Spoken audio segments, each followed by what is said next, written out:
আসসালামু আলাইকুম রহমতুল্লাহি ওয়া বারাকাতুহু। ষোলম্বরাদেশ্বরী লায়াদুলুল জান্নাতা জাতাদু গুজিয়া বিল আদব। হাদিস শরীফের অর্থ হারাম ভক্ষণকারীর শরীর বেহেশতে প্রবেশ করিবে না। 17 নম্বর হাদিস শরীফ বাল্লিগু আন্নি ওয়ালাউ আয়া। হাদিস শরীফের অর্থ আমার পক্ষ হইতে একটি বাণী হইলেও পৌঁছাইয়া দাও। 18 নম্বর হাদিস শরীফ মাউসামাতান নাজা। হাদিস শরীফের অর্থ যে সুদ থাকে সে নাজাত পায়। 19 নম্বর হাদিস শরীফ ইন্নামাল আমালু বিন্নিয়াত। হাদিস শরীফের অর্থ সমস্ত কাজই নিয়তের উপর নির্ভর করে। 20 নম্বর হাদিস শরীফ লা ইয়াদখুলুল জান্নাতা কাত্তাত।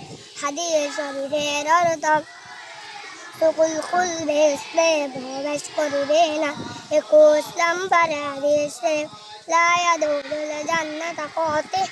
হাদিস শরীফের অর্থ আত্মীয়তা ছিন্ন করে বেহেশতে প্রবেশ করিবে না।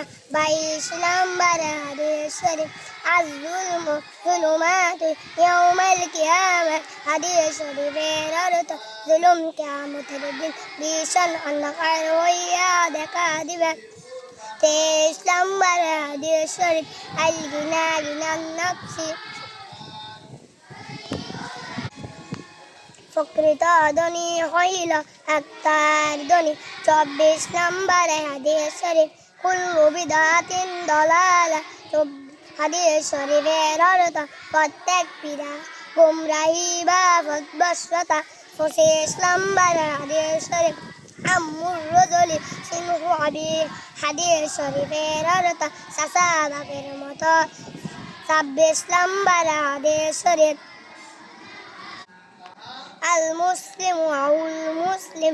হাদিস শরীফের অর্থ মুসলমান মুসলমানের ভাই।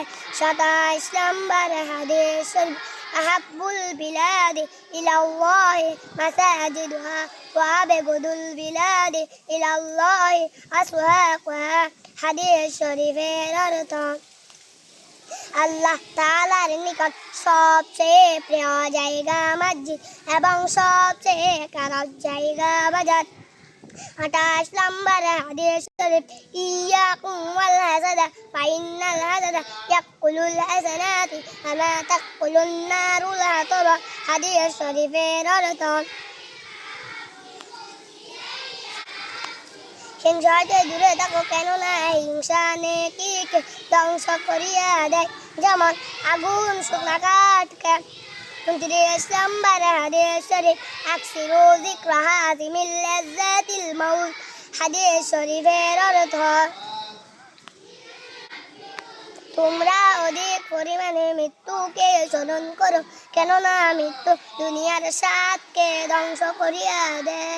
30 নম্বর হাদিস শরীফ লা তাদখুলুল মালাইকাতু বাইতান ফীহি কালবুন ওয়ালা তাসাউইর। হাদিস শরীফের অর্থ ওই ঘরে রহমতের ফেরেশতা প্রবেশ করে না যে ঘরে কুকুর বা জীবজন্তুর ছবি থাকে। আসসালামু আলাইকুম রহমতুল্লাহি ওয়া বারাকাতুহু।